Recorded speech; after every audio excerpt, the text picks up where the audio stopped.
সূরা আল ইমরান 104 নম্বর আয়াত আল্লাহ সুবহানাহু ওয়া তাআলা বলেছেন ওয়াল তাকুম মিনকুম উম্মাতুন ইয়াদউনা ইলাল খায়র ওয়া ইয়া'মুরুনা বিল মা'রুফ ওয়া ইয়ানহাউনা আনিল মুনকার।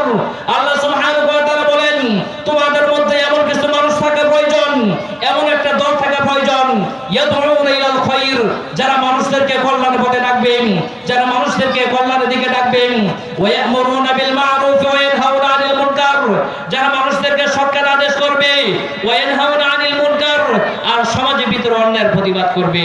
এমন কিছু মানুষ তোমাদের ভিতরে তৈরি হয়ে যাওয়া দরকার, এমন একটা দল তোমাদের ভিতরে থাকা প্রয়োজন।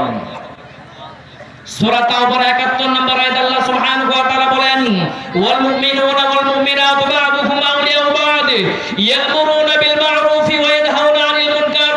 আল্লাহ সুবহানাহু ওয়া তাআলা বলেন মুমিন নারী এবং মুমিন পুরুষ তারা একে অপরের বন্ধু স্বরূপ। তাদের দায়িত্ব হলো, তাদের করণীয় হলো, তাদের জিম্মাদারি হলো ইয়া'মুরুনা বিল মা'রুফ ওয়া ইয়ানহাউনা আনিল মুনকার। তারা সমাজের ভিতরে সৎ কাজ আদেশ করবে, তারা সমাজের ভিতরে অন্যায়ের প্রতিবাদ করবে, অসৎ কাজে নিষেধ করবে। এটা মুমিন নারী মুমিন পুরুষ তাদেরকে আল্লাহ তাআলা দায়িত্ব দিয়েছেন। সূরা আল ইমরান 114 নম্বর আয়াত আল্লাহ সুবহানাহু ওয়া তাআলা বলেছেন ইউমিনুনা বিল্লাহি ওয়াল ইয়াউমিল আখির ওয়া ইয়া'মুরুনা বিল মা'রুফ ওয়া ইয়ানহাউনা আনিল মুনকার। আল্লাহ সুবহানাহু ওয়া তাআলা বলেন যারা আল্লাহর প্রতি ঈমান আনয়ন করবে, যারা আখিরাতের দিনের প্রতি ঈমান আনয়ন করবে, তাদের দায়িত্ব হলো ইয়া'মুরুনা বিল মা'রুফ, তারা সমাজে সৎ কাজ আদেশ করবে। তাদের দায়িত্ব হলো তারা মানুষদেরকে অসৎ কাজে নিষেধ করবে, অন্যায়ের প্রতিবাদ করবে।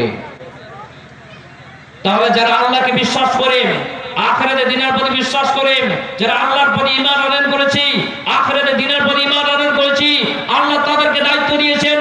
আমরা যদি আল্লাহর প্রতি ঈমান আনয়ন করে থাকি, আখিরাতের দিনের প্রতি ঈমান আনয়ন করে থাকি, আল্লাহ আমাদেরকে দায়িত্ব দিলেন আমাদেরকে সমাজে সৎ কাজ আদেশ করতে হবে, অসৎ কাজে নিষেধ করতে হবে, অন্যায়ের প্রতিবাদ করতে হবে।